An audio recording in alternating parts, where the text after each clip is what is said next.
Vermilion's full-service Aveda Salon and Spa, located in the heart of historic downtown Vermilion. Coming up on Coyote News, we investigate the importance of voting among the younger generation. Plus, we show you a new Hindu temple in South Dakota. Coyote News starts right now. Live from the Al Newharth Media Center, this is Coyote News. Hello, and thanks for joining us. I'm Allie Boyson. And I'm Carter Hofer. We'll get to those stories and more. But first, Robert Bowers, the suspect in the Pittsburgh synagogue massacre, was indicted by a federal grand jury today. He was charged with 44 counts, including hate crimes. Federal prosecutors have said they plan to seek the death penalty. The charges come on the second day of funerals for the victims of the shooting. 11 people were killed and 6 were wounded 4 days ago in the deadliest attack on Jews in American history. The first 3 funerals were held yesterday, and 3 more were laid to rest today as a part of a week-long series of services. Hospital officials say the 2 most seriously injured shooting victims are improving. Since tonight is Halloween, you can expect to see many trick-or-treaters out on the streets. A study released yesterday found a 43% higher risk of pedestrian deaths on Halloween night. The study was based on 4 decades of U.S. traffic data, including 608 pedestrian deaths on 42 Halloweens. Kids ages 4 to 8 are the highest risks in the new study. So, to stay safe on Halloween, attach reflective patches to costumes, carry a flashlight or glow stick, make sure masks don't obstruct vision, and look both ways before crossing the street. The U.S. Food and Drug Administration is revamping its definition of healthy. Industries looking to get into the new definitions of healthy foods include pizza bagels, chewing gum, dumplings, and bottled water. Advocates argue they shouldn't be left out from using the term just because their products don't provide nutrients. Susan Main, who leads the FDA's food labeling division, says the definition of healthy reflects a decades-old understanding of nutrition and it needs to be updated. She wants the public to be able to trust the word healthy. So, Cecilia, it's been pretty nice outside. Am I gonna have to get ready for the cold soon or no? Well, Allie, it'll continue to be nice for the next couple days, but then we might be seeing some snow, unfortunately. Right now, it's 58 degrees outside, and that was the high for today. Today was also sunny, and tonight will be clear with a low around 33. Tomorrow will be mostly sunny with a high of 59. There's a slight chance of rain tomorrow night with a low around 37. Friday will be partly sunny with a high near 49 with northwest winds around 10 to 15 miles per hour. There will be a slight chance of rain Friday night mixing with snow after 2 a.m. And for your weekend forecast, Saturday rain is likely with a mix of snow. The high will be around 49 and a low around 36. And Sunday, there will be a chance of snow in the morning before 7 with a high near 48 and a low around 33. And that's your Coyote weather. Since Sheila Gestring became the university president back in June, there have been many changes. The largest of those is renovations being done to the Inman House. Remodeling at the Inman House, commonly known as the President's House, has been underway since April. The plans for the renovations started about a year ago with former President Jim Abbott. This was something that President Abbott had started, knowing that the new president may or may not have a family, and the way the current house was set up, it wasn't set up very well for a family. So with the renovations that we're doing, it'll be set up for President Gestring, for her and her family to enjoy the space. Most of the construction is for the 4,000 square foot addition with a garage, catering kitchen, and master bedroom. The bedrooms, kitchen, and entryway were all updated as well. The house should be open sometime in November. Police are investigating vandalism at a Vermilion church. The damages were discovered at the Apostolic Faith Church on Cottage Avenue Sunday morning. Pastor Greg Robinson told the Yankton Daily Press in Dakotan he came to church and noticed the front entry light was on and a window was open. However, Robinson says the church is usually unlocked. Law enforcement will be at the next service as a precaution. You can learn more about this story at the Volant online. Just over half of eligible voters exercise their voting rights. With the midterm elections right around the corner, city officials are stressing how important it is for students to vote.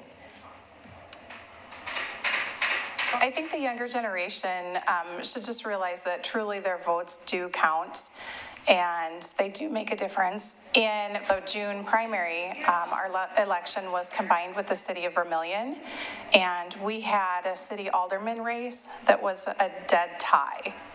On Election Day, the Armory will be open for voters. The midterm elections are Tuesday. History was made recently in South Dakota when the state's only Hindu temple opened its doors. The Hindu Temple of Siouxland is located in T, and one USD student thinks it will be good for the university community to have a temple nearby. Since our USD campus is very inclusive and full of diversity, so I'm definitely thinking forward that the students from different backgrounds, different ethnicity will definitely go and learn about a lot of different culture, because it's not just about India, it's about the whole South Asian community. The temple is open every Saturday and Sunday for people to come and pray, but the members of the temple hope to expand the hours as time goes on. For more information on the Hindu temple, you can visit their Facebook page, Hindu Temple of Siouxland. Coming up after the break, we take a look at a Greek life Halloween tradition.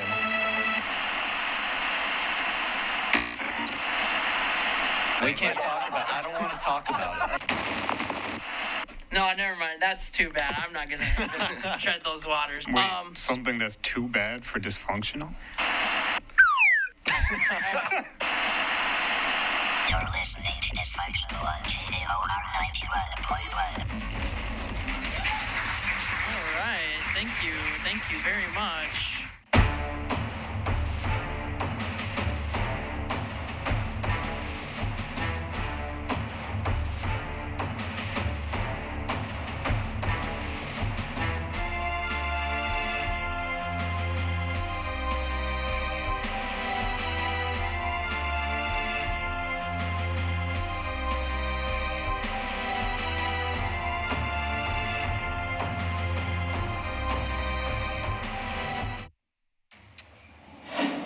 The Coyote Twin Theaters in downtown Vermilion, providing entertainment Tuesdays through Sundays. A proud supporter of USD student media. This is Coyote News. It's haunted house season, and in the spirit of that, Pi Beta Phi and Lambda Chi Alpha are hosting their annual haunted house. The house was open last week on the 24th and 25th. Plenty of people showed up to be scared. They were greeted with candy, but before they were allowed to enter, they were asked to fill out a waiver form. My favorite part of the haunted house is getting to go through the haunted house and seeing all the scares and all of the parts coming together. Those who dared to venture into the haunted house encountered plenty of scares. Those scares were used for more than entertainment, though. The haunted house was put on in order to raise money for Pi Beta Phi and Lambda Chi Alpha's philanthropies of choice. Half of the proceeds went to Lead, Read, Achieve, and the other half went to Feeding South Dakota. If you would like to find out more information about either philanthropy, visit Pi Beta Phi's website or feedingsouth.org. With the season of giving soon approaching, USD students are giving back to their community. Last week, Alpha Xi Delta hosted their annual chili feed at Trinity Lutheran Church. Fundraising for Autism Speaks as a way to give back to the community, as well as a part of the chapter's philanthropy. It's been a tradition. We get, like I said, a lot of community involvement. It's easy to make. It's fun to make. The girls all make it together. So it's something we can do as a chapter to bond to. Many students, friends, and families in the Vermilion area came out to enjoy a hot homemade bowl of chili for the cause. To donate or get involved in the Autism Speaks organization, visit autismspeaks.org. Today, Democratic gubernatorial candidate Billy Sutton visited campus for a meet and greet with students, faculty, and community members. He gave a speech on the first floor of the MUC to talk about connecting with students through issues about higher education and encouraging people to go out and vote in the midterm elections. He then took pictures with people and answered questions. Just ahead, we talked to a New York Times best-selling author and what her writing means for students. WH Over Museum, an entire world of history tucked away in the beautiful city of Vermilion. A world where you can stand face to face with the king of the jungle. A world where you can search for the hidden treasures of Egypt. A world seen through the eye of the majestic bald eagle. And a world where you can climb Spirit Mound like Lewis and Clark while watching the buffalo cross the plain. Experience this world of history firsthand when you stop in at the WH Over Museum.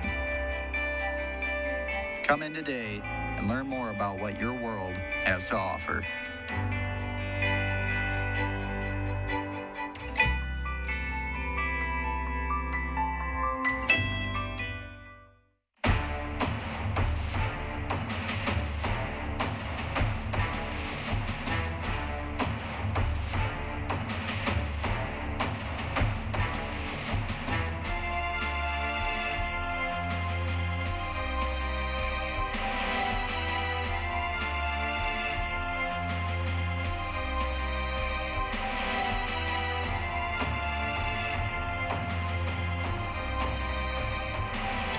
This is Coyote News. USD hosted the 11th Biennial John R. Milton Writers Conference last week. Habiba Ali was at Old Main Friday for a Seattle author's keynote address. The Farber Auditorium hosted the author of the New York Times best-selling books Marbles, Rocksteady, and more. The public, including USD students and faculty, welcomed the comics artist Ellen Forney to give her keynote talk about her journey with a bipolar disorder. She also gave some tips for college students, especially those who are fighting mood disorders. And I would say for a student, one of the hardest things is the very most important one, which is sleep. Most students are so sleep deprived and stay up all night, like all-nighters are just really, really super common. So I guess what I would say mostly is take care of yourself, love yourself, and do your thing, do what you do, but remember to balance those things. Forney made the time at the end of her talk to answer some questions by the audience, revealing the story behind her back tattoo in one of her answers. Followed by that, Ellen didn't only start her book signing session, but also the audience had the opportunity to have some in-person conversations with her. For Yacht Report, I'm Habiba Ali. Forney says that she is about to start another book that will be focusing on what she does as an artist. As of Friday, the Secretary of State's office is reporting that there have been over 56,000 absentee ballots requested from South Dakota voters. In the 2016 presidential election, there were over 108,000 absentee ballots cast. In the 18 to 24 age group, there are over 42,000 active voter registrations. The midterm elections are on Tuesday. South Dakota Supreme Court Justice Stephen Zinter has died at the age of 68. Coyote News' Nathan Finster is live in the muck with details on one of many justices with USD roots. Nathan? Carter Zinter was a graduate of USD for both his undergrad and his law degree. He died yesterday morning at the Mayo Clinic in Minnesota from complications of a surgery. I'm here with the Dean of the Law School to talk about his legacy here at USD. Thanks for joining me, Tom. Now, what was your first reaction when you heard about his death? Well, shock. We had no idea that he was in that kind of grave condition. What do you think are some of his contributions to the state and to the state Supreme Court? He was a legend. He practiced law for about 15 years. He practiced on the trial bench circuit court for 15 years, and then he was on the Supreme Court for 15 years. Authored about 331 opinions, 55 dissents, 98 concurrences.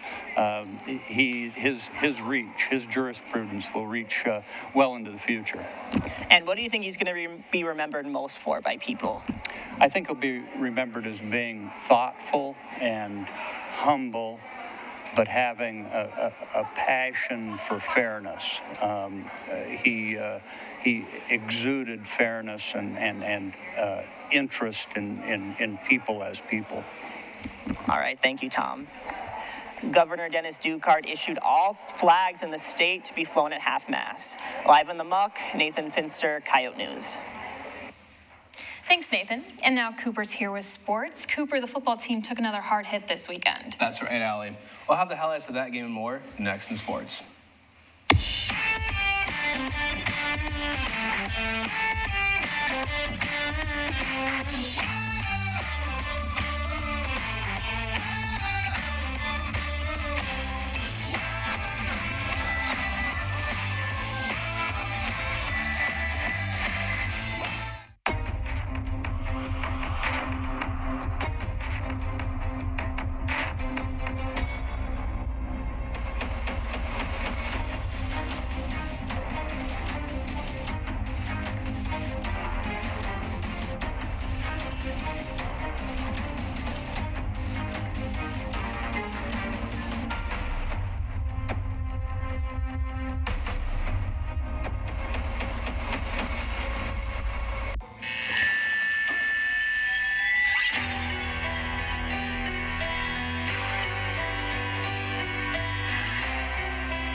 This is Coyote News.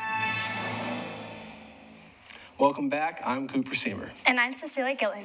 Tonight on Coyote Sports, the football team takes another hard loss. Plus, USD's cross-country team takes home another Summit League title. But first, the College Football Committee released the first rankings of their year yesterday. The first set of the rankings put Alabama, Clemson, LSU, and Notre Dame in the top 4 positions. The committee will determine which 4 teams make the playoffs in their final rankings in December. Maryland University football coach DJ Durkin was reinstated this week after taking a paid administrative leave. Durkin was on leave during an investigation in which a 19-year-old player suffered heat stroke and died during one of his practices in August. Students on campus are protesting the reinstatement and will hold a rally on Thursday.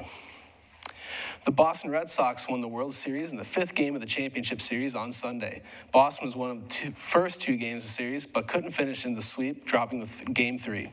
They went on to win the next 2 games to close out the 28th season on top. The first Summit League championships of the season kicked off this weekend with both cross-country teams taking center stage. First in the spotlight was the Coyote women's team as they searched for their 5th straight title after winning the previous 4.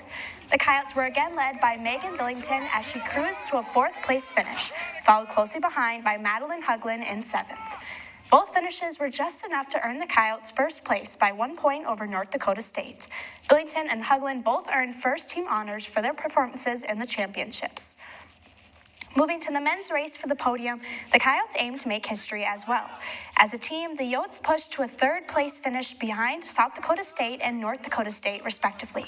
Individually, however, Eldon Warner was able to make history for the Coyotes as he finished in front of the pack, taking first place and earning the team's first individual title in history. Warner finished just 6 seconds below his personal best, but still led all other runners by 14 seconds. Both teams will move on to the Midwest Regional on November 9th in Illinois. The Coyotes started off the season with a 2-2 record in the Missouri Valley Conference and aimed to rebound against the number 1 team in the nation in North Dakota State University. The Coyotes started off strong against the undefeated Bison, forcing a punt in the first possession of the game. The Bison stormed back to score on 3 straight possessions to lead 21-0 after 1 quarter, and they never looked back. Quarterback Austin Simmons tried to get the Coyotes back into the game by turning out the Jets for a 62-yard touchdown run in the 2nd quarter. However, the Yotes' comeback fell short as the Bison ran away with this one 59-14. The Coyotes fell to a 2-3 in the conference, but have a chance to rebound this week as they travel to Indiana State on Saturday.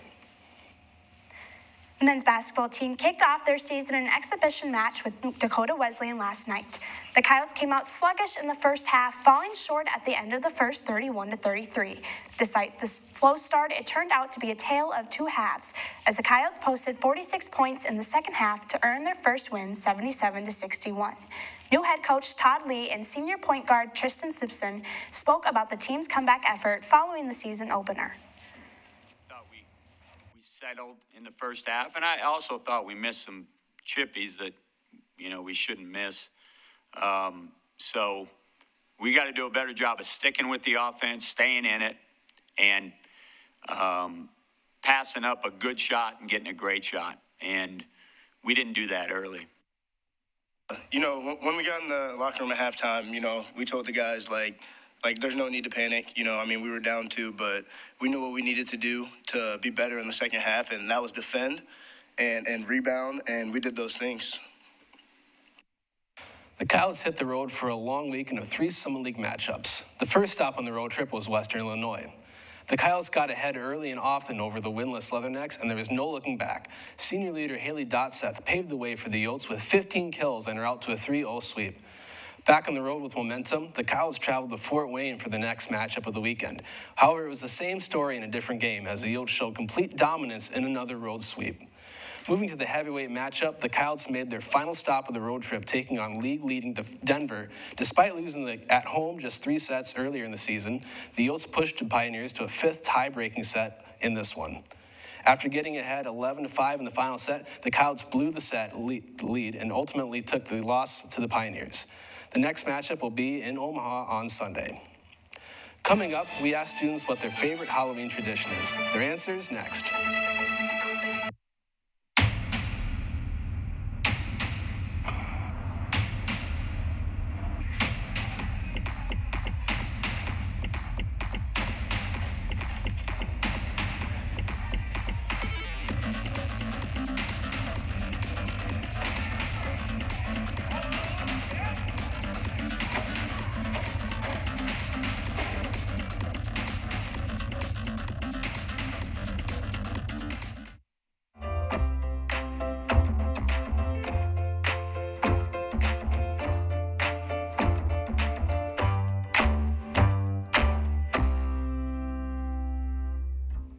I'm here with Laramie. He's about 5 months old. He loves to play and also loves to cuddle. His adoption fee is $65, so if you want to meet Laramie, come on down to the Heartland Humane Society and meet him and all of his friends. This is Coyote News. Halloween is finally here. And in the spirit of the spookiest day of the year, we asked students what their favorite Halloween traditions are. Here's what they had to say. Looking spooky in my costume. I like to watch scary movies every Halloween. Giving candy to little kids. Going to haunted houses. Carving pumpkin. To eat a pound of chocolate. Probably candy. Setting up spooky spiders in my living room. Pumpkins. Playing in the leaves on the ground. Eating candy. Eating candy pumpkins. Eating candy. My favorite Halloween tradition is probably going to the apple orchard with my friends. I don't have one because I don't like Halloween. Pumpkin picking is a lot of fun. Well, I love to get spoopy. That's about it. I never was a big celebrator of Halloween, so we did alternative. We dressed up as angels. Oh, haunted houses, all the way. I love going to the haunted houses with groups. My favorite Halloween tradition is being able to be around with some of my friends when we're not actually being ourselves and in costumes and such like that. Watching Hocus Pocus. I would probably say carving pumpkins. Well, my Halloween tradition is starting a week ahead and binge watching a whole bunch of Halloween movies. A week ahead? I started in the beginning of October. There's 31 nights of Halloween for a reason. They play a movie every night, Allie. 1 week is not enough. That's not acceptable. What about you, Carter? I will never understand the scary movie thing. Not my thing, never will be. But I'm very happy with Halloween candy. I will eat that 31 days a year. What's your favorite kind of Halloween candy? Oh, Reese's, Kit Kats. I mean, as long as it's chocolate, I'm happy. Oh, yeah, I don't know. I think chocolate, I guess, but Tutti Fruttis, actually. I'm a huge fan of Tutti Fruttis. Yeah, I can eat those all day. Candy, you could have picked Tutti Fruttis. I mean, you can get them in those 10-pound bags. Yeah, literally. So that's true. And it's pretty cheap. It's like $5 for a 10-pound bag. That's a good deal. And not a lot of that Halloween candy is a good deal. It's like $20 for a bag. It's very, very expensive. Trick-or-treating is expensive, I suppose. When you're on the other side of it, it's different. Think about it. Getting Halloween candy for other people, that's like a sacrifice right there. Yeah, it's not really a thing for broke college students like us, so. It's true. It's true. I'm still eating the candy, so. I'm never going to stop. If I could still trick-or-treat, I would. Halloween is my favorite holiday. I mean, you can still participate. There is Halloween in the halls tonight that they're doing. So you already know I'm doing that. You already Go know. ahead. May as well. I'm going to have to try not to eat all the candy for myself. Don't eat any of the candy. It's for the kids. Okay, well, I'm going to try my best. I have some of my own personal stash, but if that runs out early, I can't make any promises. I really can't. Be sure to pick up a new issue of The Blunt, out today with a story about women in leadership and political involvement at USD. And that's all for Coyote News. Don't forget to like us on Facebook, follow us on Twitter and Instagram.